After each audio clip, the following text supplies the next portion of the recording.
قرآن وہ کتاب ہے جو در سے انقلاب ہے، سمجھ کے گر کوئی پڑھے تو نور علی نور ہے۔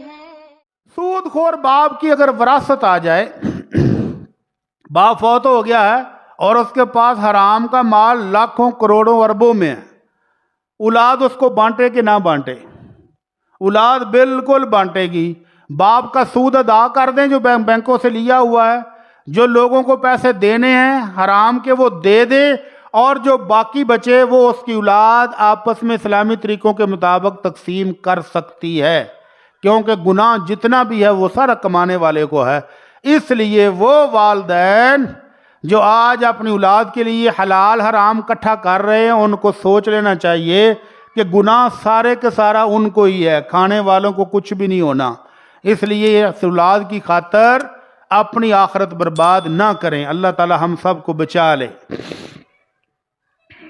24واں مسئلہ، 23واں مسئلہ یہ ہے کہ اگر سود خور کے ساتھ پارٹنرشپ کر لی جائے تو آپ نے کاروبار میں پیسے لگائے اور بعد میں پتہ چلا کہ یہ تو سودی کاروبار بھی کرتا ہے، اس نے تو بینکوں سے پیسے لیے ہوئے ہیں، اس کا تو کاروبار ہی سارا حرام پر کھڑا ہے، تو فوراً سے پہلے آپ نے پیسے واپس لے کر اس کے ساتھ شراکت ختم کر دیں۔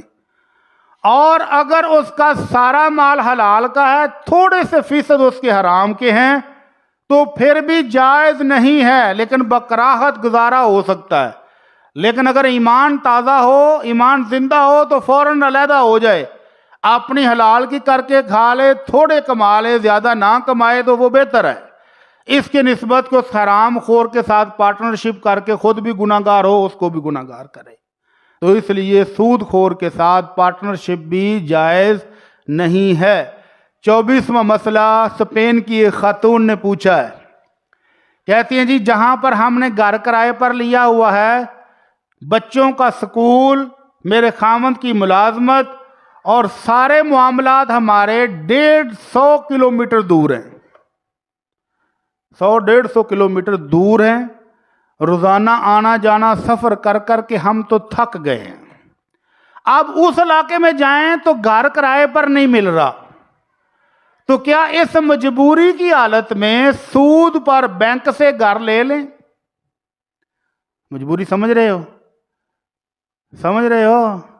مجبوری یہ ہے کہ روزانہ کا بڑا لمبا سفر ہے، آنے جانے میں بڑا ٹائم لگتا ہے، تو جس علاقے میں ملازمت ہے، جس علاقے میں بچوں کا پڑھنا لکھنا ہے، وہاں چلے جائیں تو وہاں گھر کرائے پر نہیں مل رہا، تو کیا ہم سود پر بینک سے لے لیں؟ یہ کوئی مجبوری نہیں ہے، اللہ کا وعدہ ہے وَمَن يَتَّقِ اللَّهَ يَجْعَل لَّهُ مَخْرَجًا وَيَرْزُقْهُ مِنْ حَيْثُ لَا يَحْتَسِبُ، جو اللہ سے ڈر جائے، حرام چھوڑ دے، اللہ اس کے بند دروازے کھول دیتا ہے اور اس کو رزق وہاں سے دیتا ہے جہاں اس کی سوچ بھی نہیں جاتی ہے۔ تو یہ بہن کو میں نے مشورہ دیا کہ میری بہن اللہ سے دعا کریں، اللہ سے کہیں کہ اللہ ہم تو اس سے ڈرنے والے لوگ ہیں، اللہ ہمارے لیے یہ مشکل آ گئی، اللہ آسان کرے گا، اس کا وعدہ ہے۔ تو آپ کو اسی علاقے میں گھر کرائے پر مل جائے گا، اگر اپنا خریدنے کی سخت نہیں ہے تو سود پر مت لیں۔